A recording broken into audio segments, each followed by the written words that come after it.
CNBC says Walmart's online marketplace experienced fraudulent activity. Yesway could be the next convenience store chain to go public.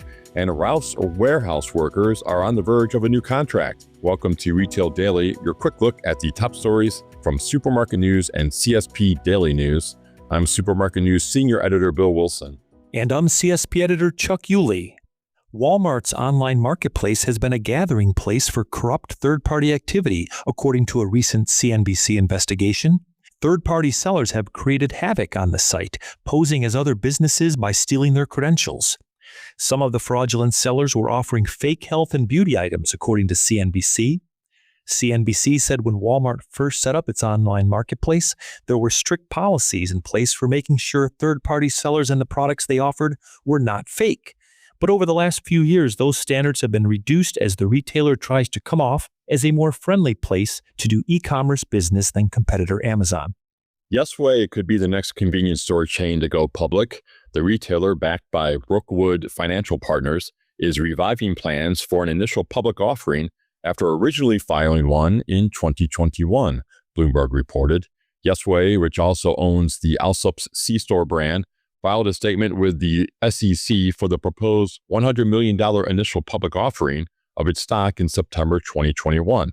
Then in December 2022, Yesway said it was pausing its efforts to go public. At the time, the company cited current market conditions as the reason for the pause. Bloomberg said the listing could take place as soon as later this year or in early 2026. Kroger-owned Ralph's has reached a tentative agreement with warehouse workers and drivers in Southern California just as their contract expired, the Teamsters Union said. Voting on the agreement was scheduled to begin on Monday and continue later this week. Terms of the new contract were not immediately available, but the union was seeking language in the new contract that would require autonomous semi-trucks to include a qualified commercial driver after Kroger has recently begun testing self-driving trucks in Texas. The union also said it was seeking pay increases that reflect the high cost of living in Southern California, improvements in health care coverage for members and their families, and stronger pension protections. C&S Wholesale Grocers said on Monday it has completed its $1.77 billion acquisition of SpartanNash. The combined company now operates nearly 60 complementary distribution centers, serving nearly 10,000 retail locations, C&S said. In addition, the acquisition includes the military commissary and exchange supply business of SpartanNash and its 200-plus unit network of corporately owned supermarkets. According to ratings agency S&P Global, the acquisition will boost C&S's annual revenues by 45% and increase its market share to 23%, leapfrogging Unify at an estimated 21%. Quick Trip is testing its new ice box cold brew machines in 10 of its convenience stores in Wisconsin's Fox Valley to see if they can help increase sales in its fresh blends category, Quick Trip spokesperson Ben Liebel told CSP. Each of these stores has 2 ice box cold brew machines, Liebel said. The machines make iced lattes, frappes, and kid-friendly items such as the caffeine-free frozen drinks, chocolate banana and caramel banana in the kids' corner. There also are dairy-free options. These drinks are completely customizable so customers can build them exactly the way they'd like, Quick Trip's website said. Costco expanded its store hours for executive members in June, leading to a change in shopping behavior and a reduction in traffic during peak times of the day. The schedule change seems to have encouraged some executive members to shop earlier in the day, which has helped reduce traffic during the late morning and afternoon peaks, according to Placer AI.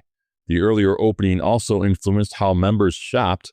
The share of Costco visits lasting 30 to 45 minutes increased in July and August, while visits lasting 45 to 60 minutes declined. Travel Centers of America is installing ordering kiosks at Popeyes that are located at its travel centers. TA has already installed 13 pole-mounted units and 32 countertop units and aims for a total of 66 kiosks by the end of the year. The tech integration is in partnership with digital commerce platform Tilster. Parker's Kitchen is teaming up with Georgia Southern Athletics.